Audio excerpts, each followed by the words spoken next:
That night, at 2:03 a. My phone buzzed relentlessly, over 100 calls from the same people who'd just declared I was no longer family. They thought I was weak, useless. They forgot I was the one who signed the wire transfers and the one who could stop everything with a single touch. Tomorrow morning, in front of hundreds. My son would sneer into the microphone, "How does it feel to be useless?" "Mom."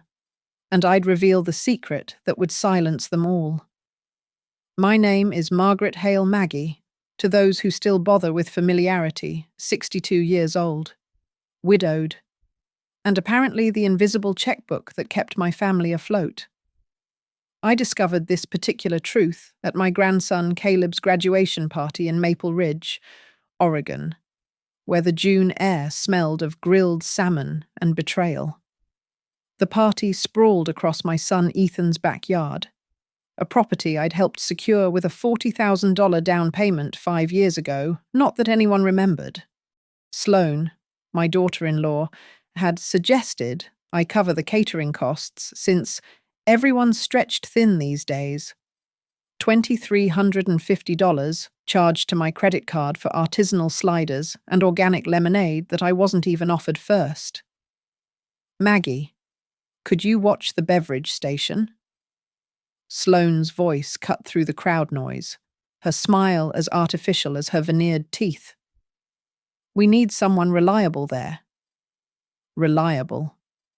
That's what I'd been reduced to, the reliable beverage guardian, while Sloane floated through her guests, accepting compliments on her party planning.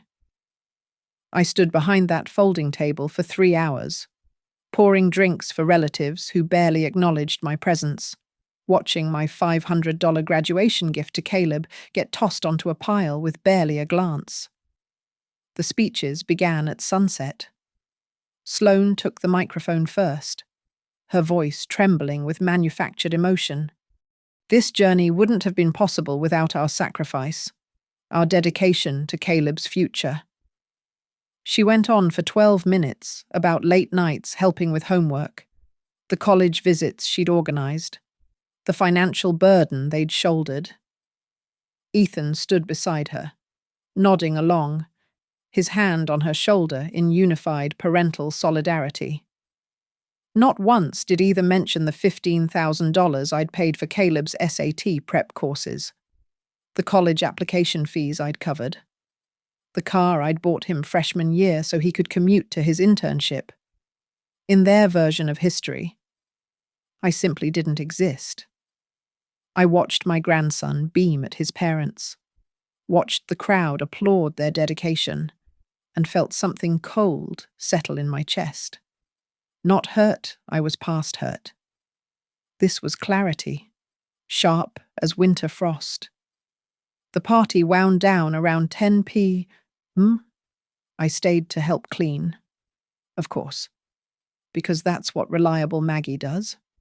I loaded dishwashers, tied garbage bags, scraped plates, while Sloane held court with the remaining guests, regaling them with stories about their upcoming kitchen renovation.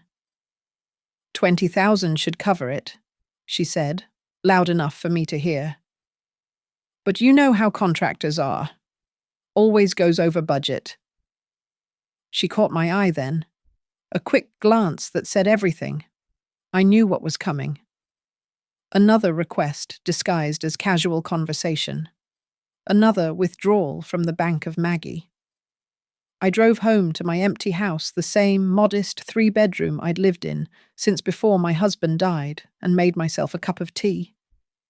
I sat in my kitchen, the one that hadn't been renovated in 15 years, and wondered when I'd become nothing more than an ATM with a pulse.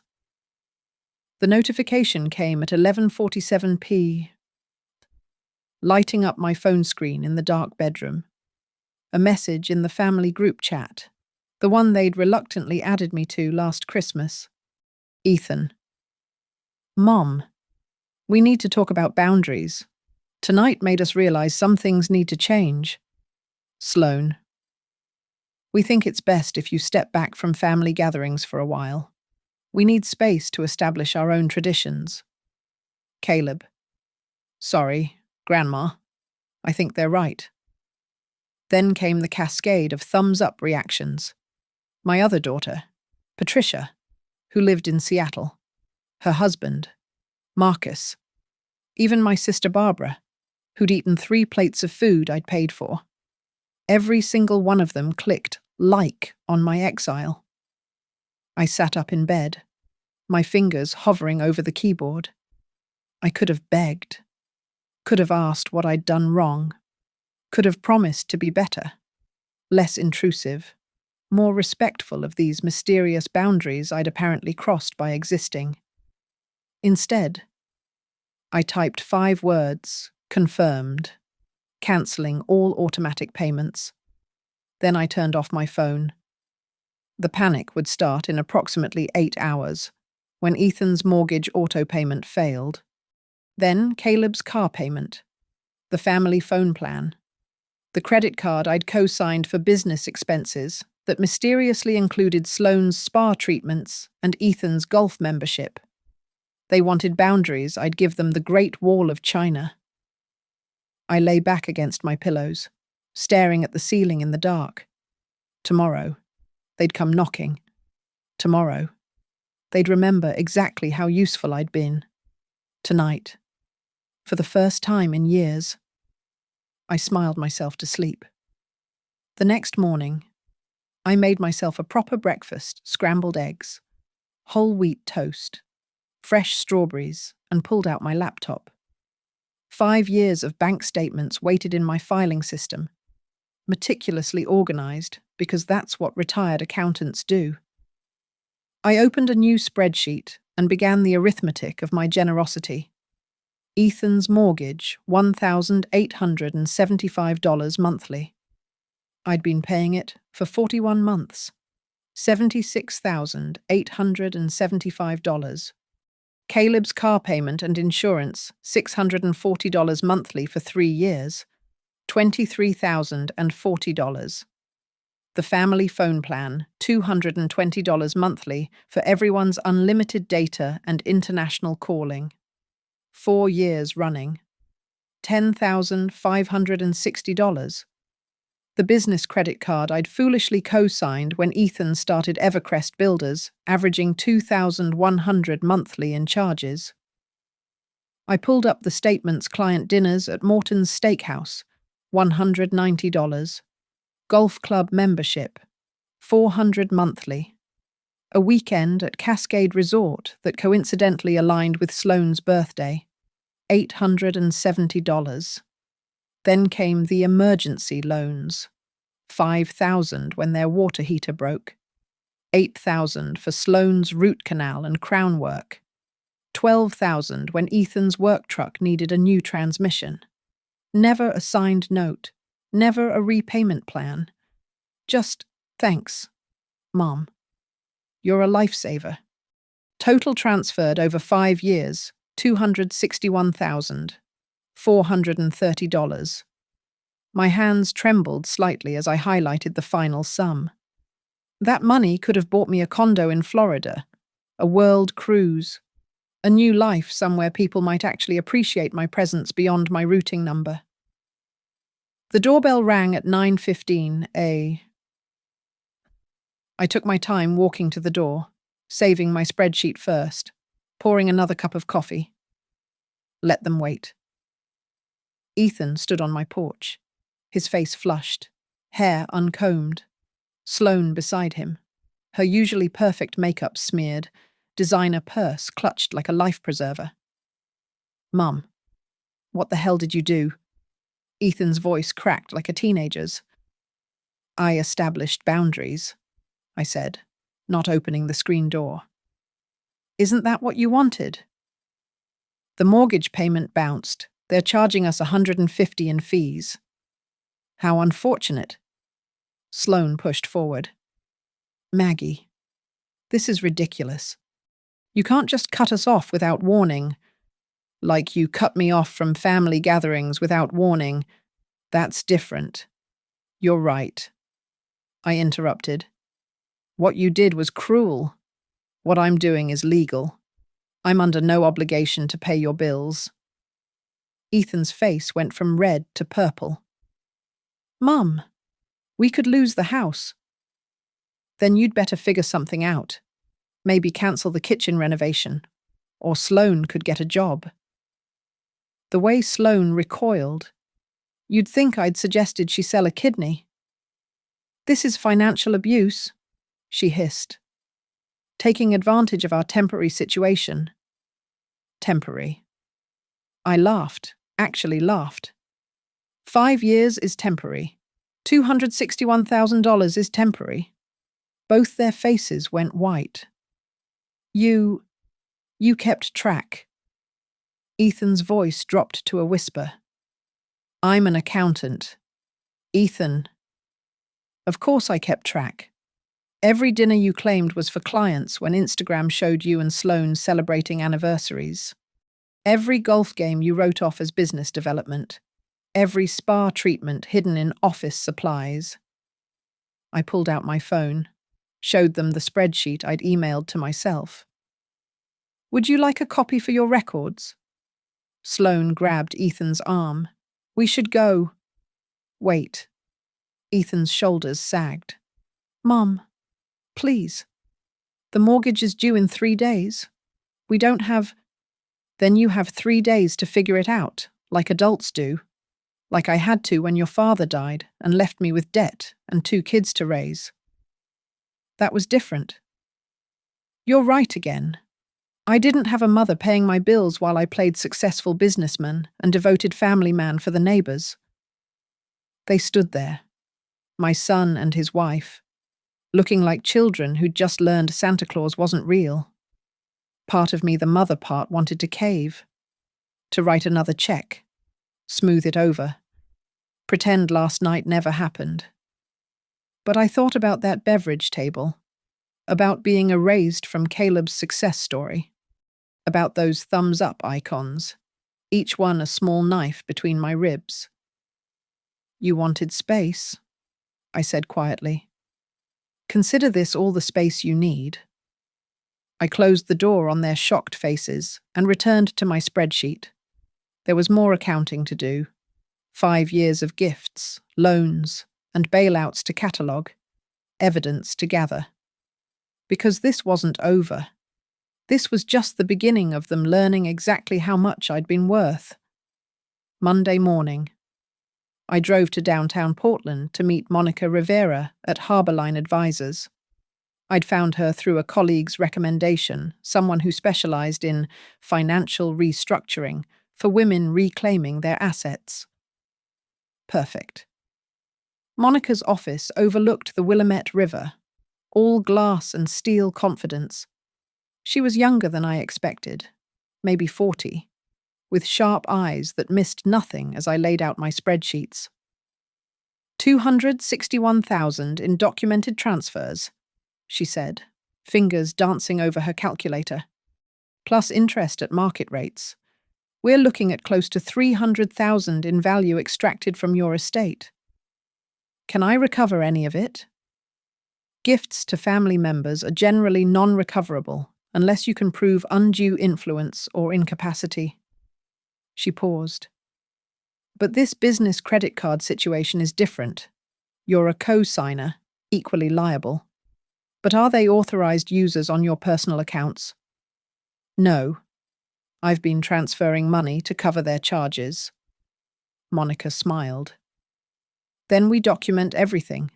Every receipt, every transfer, every business expense that was actually personal. If Ethan's business ever sells or refinances, you could have claims. She pulled up a new screen. First, let's restructure your assets. Create some distance between your money and their expectations. Within an hour, we'd opened a new investment account, the Margaret Hale Freedom Fund, and transferred my remaining savings beyond their reach. Monica also suggested something delicious, a formal payment demand letter for the business credit card charges. Not legally binding for past charges, she explained, but it establishes a paper trail. Shows you're not a willing participant anymore. Next stop, Jordan Pike's law office, a converted Victorian in the Pearl District. Jordan was everything a good lawyer should be: thorough, skeptical, and expensive enough that I knew he was worth it. "I need you to review something," I said, pulling out a folder I'd kept in my safe deposit box for 3 years. When Ethan's company was struggling, I provided emergency capital. Jordan examined the documents, his eyebrows rising. "This is a convertible note for $75,000, with interest and conversion rights. He was desperate, said he'd lose everything without it. And you secured it against his business equipment and accounts receivable." Jordan whistled low. "Did he have a lawyer review this?" "He said he didn't need one, said it was just family paperwork." Jordan laughed. Actually laughed. "Mrs. Hale, this is an enforceable security interest. If properly perfected with a UCC-1 filing, you're a secured creditor. Has he been making payments? Not a penny? Then he's in default. You could technically foreclose on his business assets." My heart skipped. "I don't want to destroy him, just wake him up. We can file the UCC-1 now, put you in line as a secured creditor, send a notice of default with a 30-day cure period. If he can't pay, which, from what you've told me, he can't, you'll have significant leverage." By 3 p.m., the filing was complete. I was officially a secured creditor of Evercrest Builders LLC, with priority over other unsecured debts. My last stop was the most uncomfortable Maeve Ellison, a boundaries coach whose card Monica had pressed into my hand. Her office was nothing like I expected: cozy, with soft chairs and tea service, like visiting a wise aunt. "I feel guilty," I admitted after explaining everything. "Like I'm being vindictive." Maeve poured me chamomile tea. "Let me ask you something. If a friend told you this story, that they'd given $250,000 to family who then excluded them, what would you tell them? To stop enabling them. But you can't give yourself the same advice." She was right. We spent 2 hours unpacking my patterns, the need to buy love, the fear of abandonment that made me open my wallet every time someone frowned. "They trained you," Maeve said simply. "Every time you paid, you got affection. Every time you hesitated, they withdrew. It's emotional conditioning." Ethan wasn't always like this. When his father died, he was 17. He's 43 now. At some point, grief becomes an excuse. That night, I found 17 missed calls on my phone. 3 from Ethan, 6 from Sloan, 4 from Patricia in Seattle, 4 from Caleb. The family group chat had exploded with messages I didn't read. But there was one voicemail from Caleb. I listened to. "Grandma, I'm sorry about the group chat. I only hit like because Mum was watching. Can we talk without my parents?" I texted him back. "Coffee tomorrow at Rivermark Cafe, 4 p.m. Just you." Then I opened my laptop and started documenting everything Jordan would need. 3 years of business credit card statements, the text messages begging for money, the promises to repay that never materialized. I'd spent 5 years being their safety net. Now it was time to show them what happened when they cut their own strings. Tuesday afternoon. Jordan Pike called with news that made me sit down hard in my kitchen chair. "I've reviewed the convertible note more thoroughly," he said. "Maggie, when Ethan signed this, he didn't just pledge equipment. Look at page 7, section 4.3. I fumbled for my copy, finding the paragraph. "In the event of default, creditor maintains first priority security interest in all business assets, including but not limited to equipment, accounts receivable, contracts, and intellectual property. Keep reading. This security interest extends to personal guarantees by the principal of the LLC. My hands started shaking. He personally guaranteed it. With his house as collateral. The same house you've been paying the mortgage on. Maggie. If we perfect this claim, you're not just a creditor of his business. You have a secured interest in his personal residence. The room spun slightly. I didn't remember that clause. It's standard in emergency business lending. He was desperate, you said. He probably didn't read it carefully. That evening, Monica Rivera called with her own discovery. I've been analyzing the business credit card statements you sent. There's a pattern here that goes beyond personal use. Look at these cash advances. She emailed me a highlighted spreadsheet. 23 cash advances over 18 months, each for $9,900, just under the federal reporting requirement. That's called structuring, Monica explained. It's a red flag for financial institutions. And look where the advances happened, all at casinos in Lincoln City and Pendleton. Gambling. Significant gambling. Nearly $200,000 in cash advances alone, not counting whatever he won or lost. Maggie. This could invalidate any claim he might make about business hardship. He wasn't struggling. He was hemorrhaging money at poker tables. Wednesday morning. I met with Jordan again to sign the perfection documents for the UCC-1 filing. Once filed, you become the primary secured creditor, he explained. Any other debts he incurs, any other creditors who come calling, you're first in line, including if he tries to refinance or sell the business. What about bankruptcy? Secured debts survive bankruptcy. He'd have to pay you or lose the collateral. I signed where he indicated, my signature steady despite my racing heart. There's something else, Jordan added. The casino cash advances. If those were coded as business expenses on his taxes, that's fraud. The IRS offers whistleblower rewards for reporting tax fraud up to 30% of recovered funds. I don't want to destroy him, I said again, but with less conviction than before. You're not destroying anyone. You're collecting legal debts and reporting potential crimes. What he does with that situation is his choice. Thursday brought a new revelation.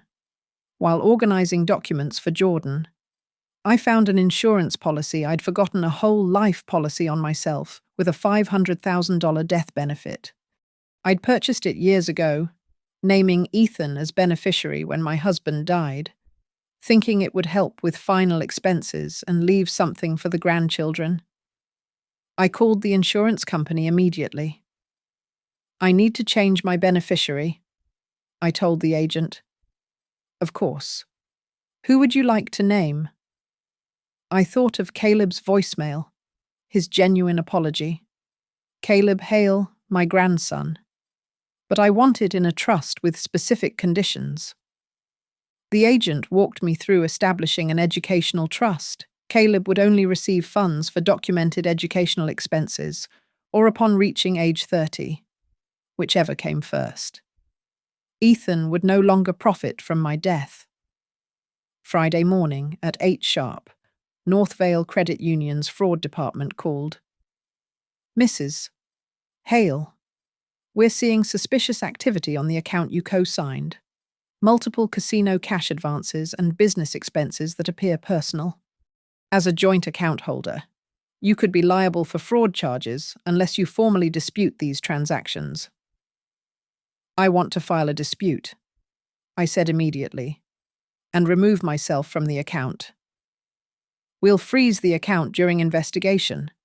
The other account holder won't be able to access funds or credit. Perfect. The investigator took my statement for 90 minutes, documenting every questionable transaction I could identify.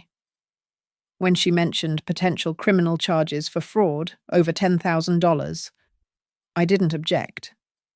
That afternoon, I sat in my lawyer's office as Jordan prepared the final document, a formal notice of default and demand for payment.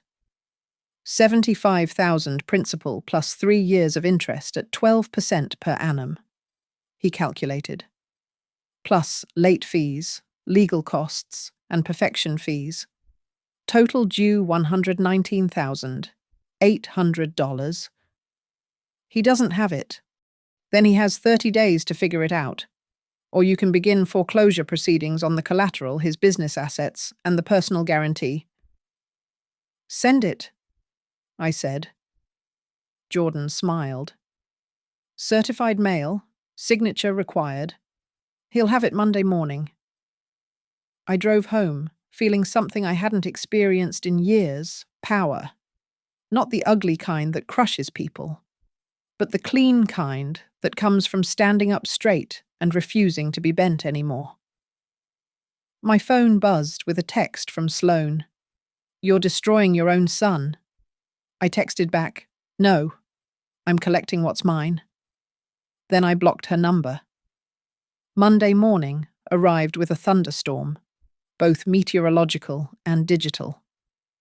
My phone buzzed with notifications I ignored while sipping coffee and watching the rain lash against my kitchen windows. At 9:22 Ethan's first voicemail. Mum, what the fuck is this? $120,000? Are you insane? At 10:05 Sloane's text barrage began, You're a vindictive old woman. This is elder abuse in reverse. We'll sue you for emotional distress. You're destroying your own grandchildren's future. I screenshot every message, forwarded them to Jordan with a simple note. Evidence of harassment. At noon, Patricia finally called from Seattle. I actually answered this one. Mum, what's happening? Ethan says you're foreclosing on his house. I'm collecting on a legal debt he incurred 3 years ago when I saved his business.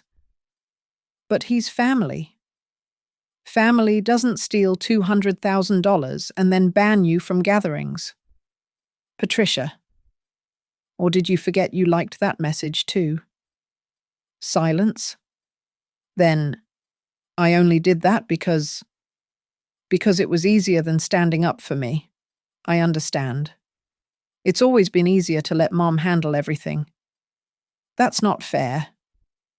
Your brother has been gambling away my retirement funds at casinos while I paid his mortgage.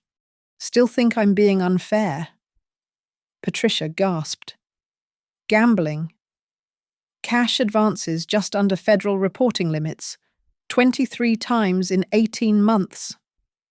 Oh my God. Now, unless you're calling to apologize for that thumbs up, I have things to do. I hung up before she could respond.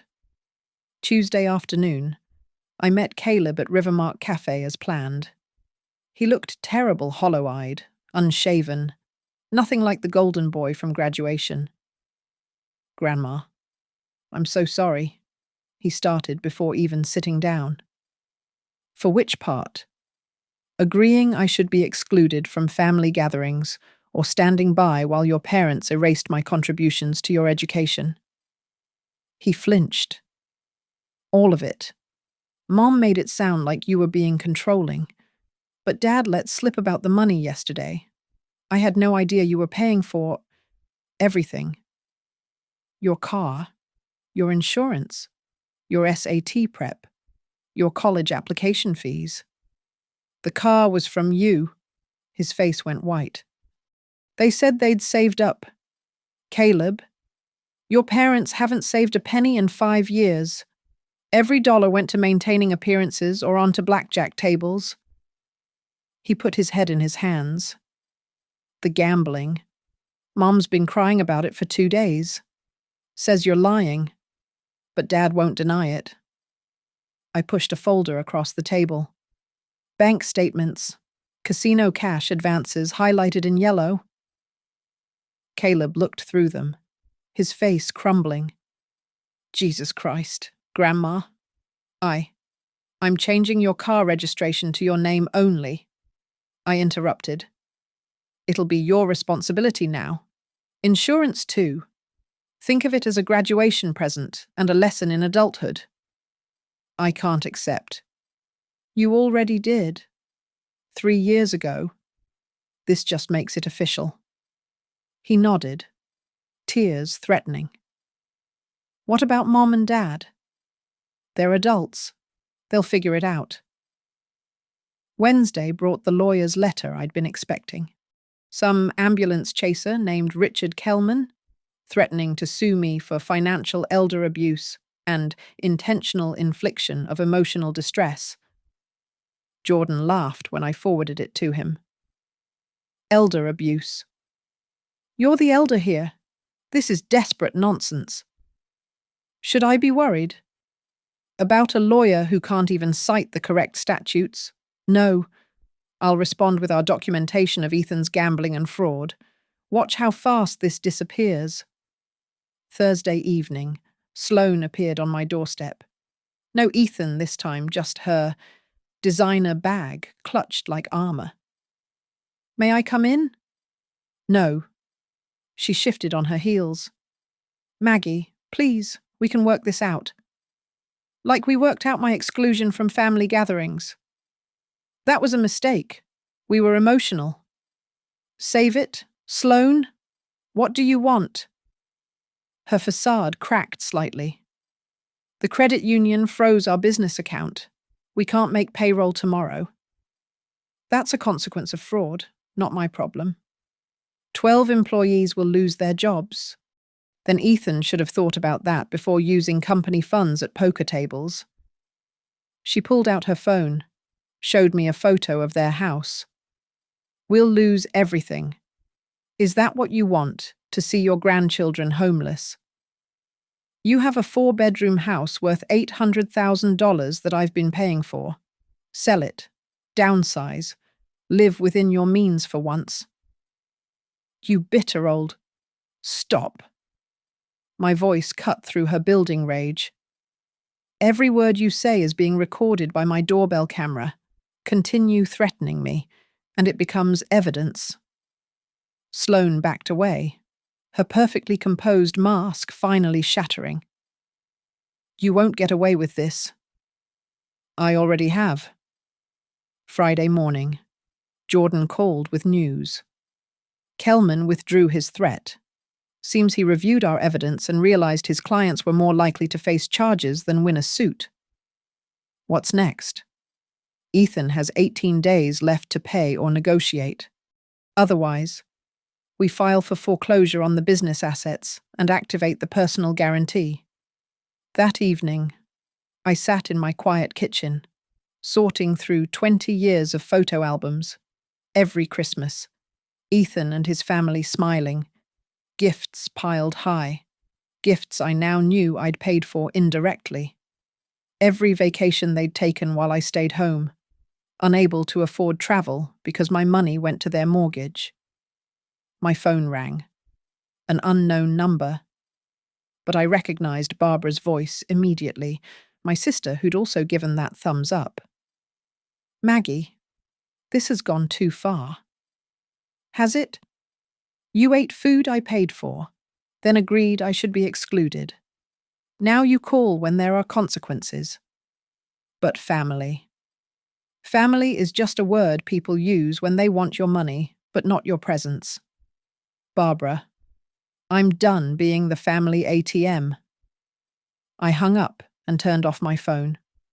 Tomorrow would bring more calls, more threats, more guilt. But tonight, I opened a bottle of good wine, the kind I never bought before, because that money went to them, and toasted myself in my quiet kitchen. The storm they'd created was about to make landfall. The Riverside Hotel ballroom glittered with false prosperity, crystal chandeliers, white tablecloths, and 200 of Maple Ridge's finest pretending Evercrest builders wasn't bleeding money. The 10th anniversary gala had been planned months ago, back when Ethan still had my credit line as life support. I arrived at 7:30 p., wearing the same black dress I'd worn to my husband's funeral. Fitting. Really, tonight would bury something too. The hostess checked her list 3 times before finding my name, tucked at the bottom like an afterthought. "Table 12, she said, gesturing vaguely toward the back corner near the service entrance. Table 12, the exile table, where they put distant relatives and plus ones nobody remembered inviting. I sat between a confused-looking catering manager and someone's teenage daughter absorbed in her phone. Ethan worked the room in his best suit, the one I'd bought him 3 Christmases ago, shaking hands and slapping backs like a successful businessman instead of a gambling addict 30 days from bankruptcy. Sloane glided beside him in a dress that probably cost more than most people's monthly salary. Her laugh, bright and artificial, as she charmed potential clients they'd never land. At 8:45 p., the speeches began. Ethan took the microphone, his voice bourbon smooth from practice, or perhaps actual bourbon. 10 years ago, I started Evercrest with nothing but determination and a dream, he began. The crowd applauded politely. We've built over 40 homes, employed dozens of local workers, and become a cornerstone of this community. Lies wrapped in half-truths. He'd started with my $75,000 and built maybe 20 homes, half of them still tied up in litigation over shoddy work. Of course, I couldn't have done it without my beautiful wife. Sloane. She stood, waving like a pageant queen. My son Caleb, who just graduated and will be joining the company. Caleb looked uncomfortable, but stood briefly. And all of you, our supporters and clients. He paused, surveying the room, his eyes landing on me for a moment. A smile played at his lips, not warm, but cruel. You know, success is about recognizing who truly contributes and who just takes up space. He looked directly at me. Some people think writing checks makes them important, but real builders, real contributors, we create value. We don't just consume it. A few confused chuckles rippled through the crowd. Sloane touched his arm. A warning, but he shrugged her off. Take my mother, for instance. The room went silent. Maggie, stand up. I remained seated. Come on, Mom. Don't be shy. His voice carried that edge I recognized from his teenage years, when cruelty felt like power. Stand up and let everyone see you. I stood slowly, chin raised. There she is. The woman who thinks she owns my success because she co-signed a loan once. He laughed, ugly and sharp. Tell us, Mum, how does it feel to be useless, to know your only value was your signature on a check?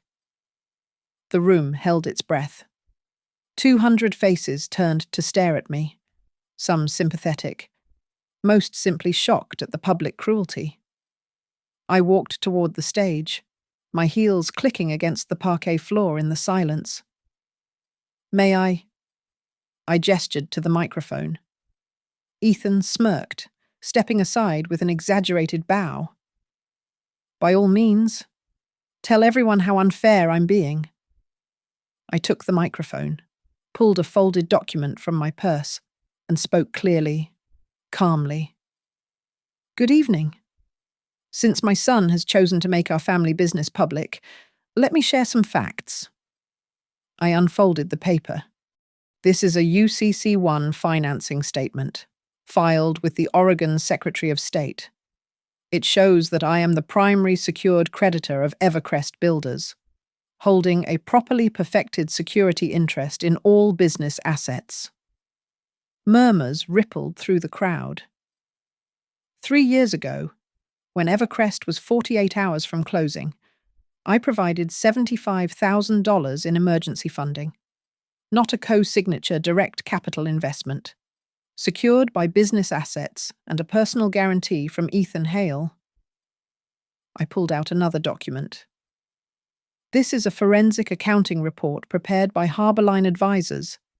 It details $261,000 in personal financial support I've provided to Ethan's family over 5 years, including mortgage payments, vehicle purchases, and credit card payments.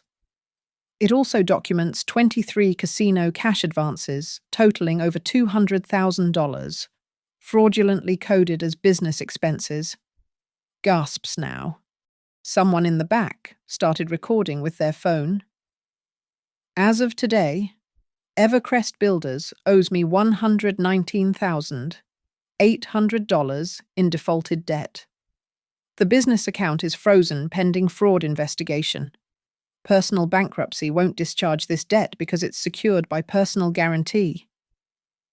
The color drained from Ethan's face. Sloane stood frozen at her table. But here's the best part. I pulled out the final document. This is a notice of default and intention to foreclose, filed yesterday at 4 p.m. The 30-day cure period expired 6 hours ago. I turned to face the crowd directly. My son asked how it feels to be useless.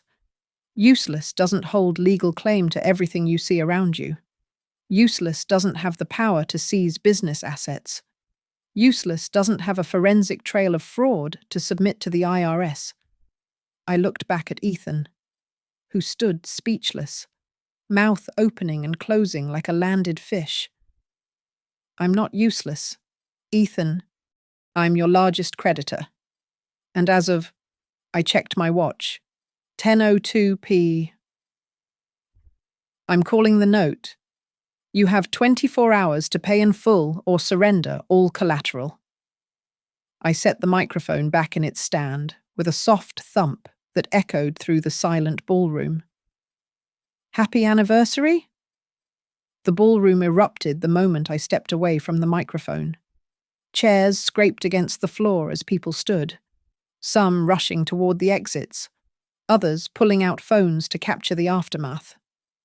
2 reporters from the Maple Ridge Gazette pushed through the crowd, their cameras already rolling. Thomas Brennan, Evercrest's biggest investor, stormed toward Ethan. Is this true? The gambling, the fraud? Tom, let me explain. Explain, I've got $3 million tied up in your Phase 4 development. Brennan turned to his lawyer, who'd materialized beside him. Pull everything. Tonight. Sloane tried to intercept. Mr. Brennan, please. This is just a family dispute. A family dispute that involves federal fraud charges. Brennan's lawyer was already on his phone. We're exercising our exit clause immediately. Jordan appeared at my elbow, having strategically positioned himself in the crowd earlier. The process server is here, he whispered. A uniformed woman walked through the chaos directly to Ethan, who stood frozen on the stage. Ethan Hale. You're being served. She handed him a thick envelope. Notice of asset seizure and demand for immediate payment. You have 24 hours to respond. This is insane. Ethan's voice cracked as he tore open the envelope. Mom, you can't. Additionally, the process server continued, loud enough for everyone to hear. Notice of tax fraud report filed with the Internal Revenue Service. Case number. Stop. Sloane shrieked. Just stop. But the process server wasn't finished. She turned to Sloane. Sloane Hale. This is for you. Another envelope. Notice of potential criminal liability as co-signatory on fraudulent business expenses. The Gazette photographer's flash went off repeatedly, capturing Sloane's face as it crumbled from fury to terror. Marcus Chen from Pacific Northwest Bank. who'd been enjoying shrimp cocktail moments ago, approached with two security officers. "Mr. Hale, we need to discuss your credit line immediately. Our risk management team is already aware of tonight's revelations." "Tonight? How could you?" "Your mother's lawyer sent us courtesy documentation this afternoon. We're calling the note. Full payment within 72 hours, or we initiate foreclosure on all collateralized assets." More dominoes fell. Sarah Mitchell from the Contractors Association stepped forward. "Ethan, your membership is suspended pending investigation. You know our zero-tolerance policy on financial fraud." Meanwhile, Caleb had made his way to me through the chaos. "Grandma, we need to get you out of here." "No," I said firmly. "I'm not running from this.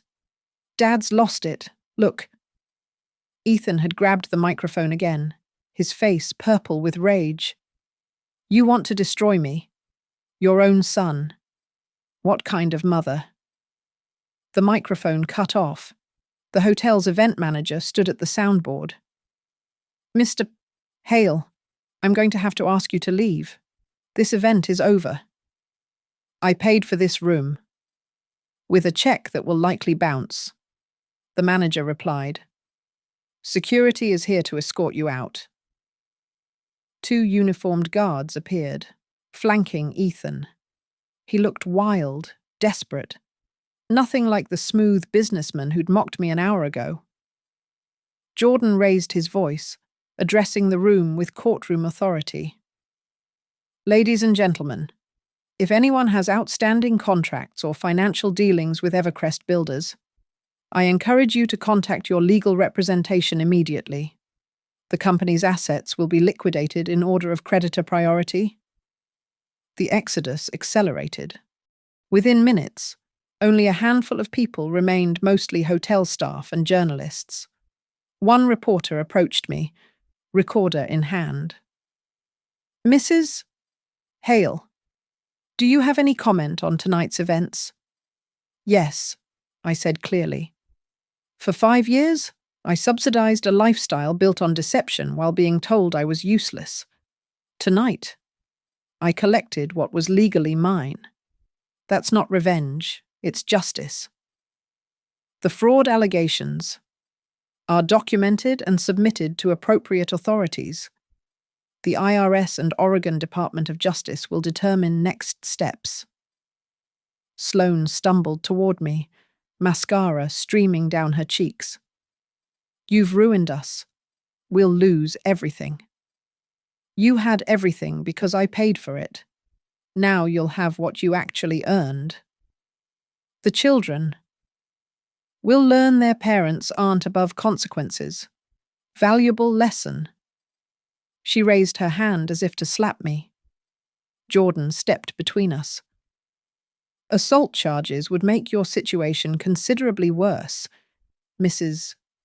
Hale." Her hand dropped.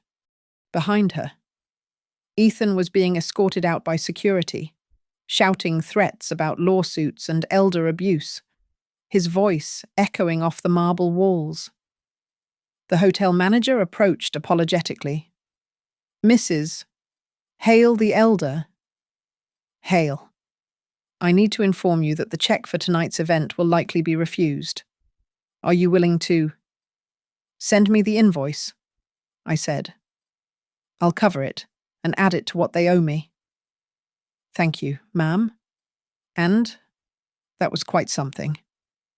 As the ballroom emptied, Caleb stood beside me, looking at the abandoned anniversary cake nobody had cut. "What happens now?" "Now your parents have 24 hours to pay $119,000 they don't have. When they default, I'll seize the business assets. The IRS will handle the fraud investigation. The bank will probably foreclose on the house." Jesus. I told them a week ago actions have consequences. They chose not to believe me. The conference room at Pike and Leland law offices felt smaller with 6 people crammed around the table. Ethan and Sloane sat across from me, their attorney Richard Kellman between them, looking like he'd rather be anywhere else. Jordan sat to my right, documents spread before him like weapons. "Let's make this simple," Jordan began. "My client is owed $119,800.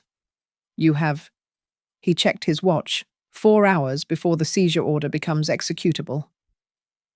Kellman cleared his throat. "My clients are prepared to offer a settlement. Full payment. A payment plan. $5,000 monthly for—" "No." I cut him off. "Full payment or asset seizure. Those are the options." Ethan's fist hit the table. "You know I don't have it." "Then you should have thought about that before gambling it away." Sloane leaned forward, desperate. "Maggie, please. We'll lose the house, the business, everything."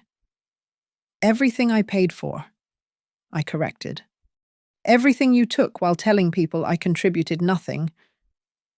Kellman shuffled papers nervously. "My clients are willing to make certain concessions. A written apology, restoration of family relationships." Jordan laughed. "Your clients are facing federal fraud charges. They don't have leverage for concessions." "Then what do you want?" Ethan's voice broke. I pulled out a prepared document. "Sign over 60% of Evercrest Builders to me. I'll forgive the debt and provide operating capital to keep it afloat." "That's extortion." "That's business. The alternative is I take everything through seizure and you still face fraud charges." Kellman whispered urgently to his clients. Sloane was crying again, quiet tears of defeat. Ethan stared at the contract like it might spontaneously combust. "I need a pen," he finally whispered. The signing took 10 minutes. Each signature stripped away more of Ethan's facade until only a broken man remained.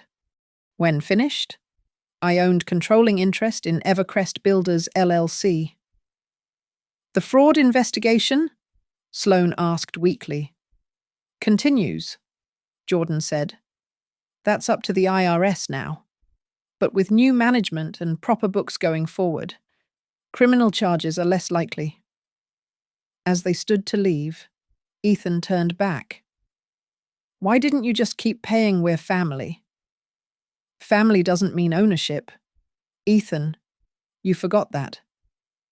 2 hours later, I stood in Evercrest's main office with Monica Rivera and a forensic accountant, reviewing actual books for the first time.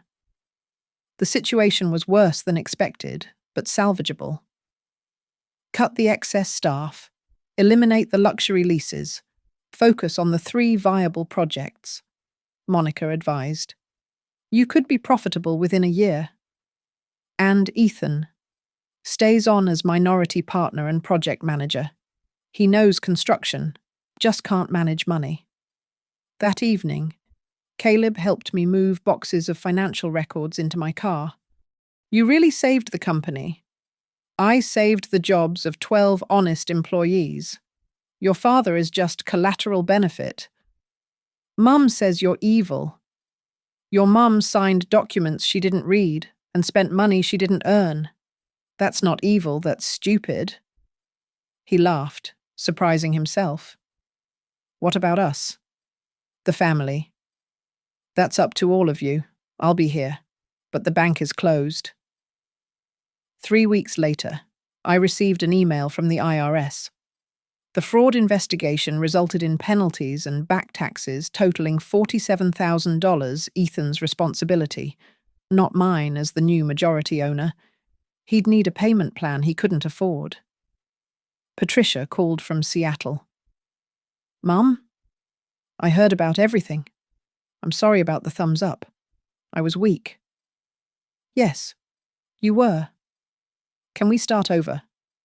"We can try, but my boundaries are non-negotiable now."